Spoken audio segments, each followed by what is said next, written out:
થોડા દિવસો અગાઉ શહેરના જેપી રોડ પોલીસ સ્ટેશન વિસ્તારમાં આવેલ મેગ્રમ પ્લાઝા નજીક અંદાજિત 3 થી 3.5 લાખ રૂપિયાની લૂંટનો બનાવ બન્યો હતો।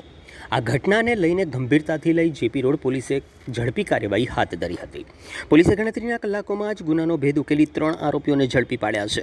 ઝડપી પડાયેલા આરોપીઓને નામદાર કોર્ટમાં રજૂ કરવામાં આવતા કોર્ટ દ્વારા વધુ તપાસ માટે 3 દિવસના રિમાન્ડ મંજૂર કરાયા છે। રિમાન્ડ દરમિયાન પોલીસ દ્વારા ત્રણેય આરોપીઓને સાથે રાખીને ઘટનાનું રિકન્સ્ટ્રક્શન કરવામાં આવ્યું હતું, જેથી ગુનાની સંપૂર્ણ હકીકત જાણી શકાય। પોલીસની આ ઝડપી અને અસરકારક કામગીરીને લઈને શહેરમાં પ્રશંસા વ્યક્ત કરવામાં આવી રહી છે। ગુનો દાખલ થયાના 3 થી 4 કલાક સુધીમાં આપણે આરોપી આઈડેન્ટિફાઈ જેપી રોડ પોલીસ સ્ટેશનની ટીમ દ્વારા કરી લેવામાં આવ્યા હતા। સર, આરોપી અહીંથી વડોદરાથી ફરાર થઈ ગયા હતા, કંઈથી ઝડપી પાડવામાં આવ્યું?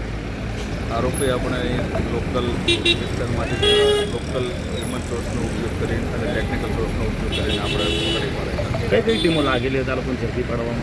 કઈ ટીમો લાગી? જે દિવસે લૂંટ થઈ ત્યારે તાત્કાલિક અમે અમારે પોલીસ સ્ટેશનના ડિસ્ટાફ, અન્ય સ્ટાફ, અમારે લોકલ એલસીબીના સ્ટાફ તમામની મદદ લીધી હતી। કેટલો મુદ્દામાલ રિકવર કરવામાં આવશે?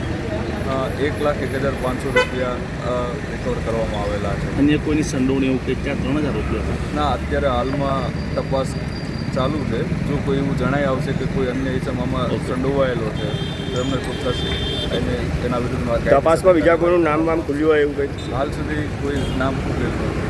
જી બિલકુલ, જે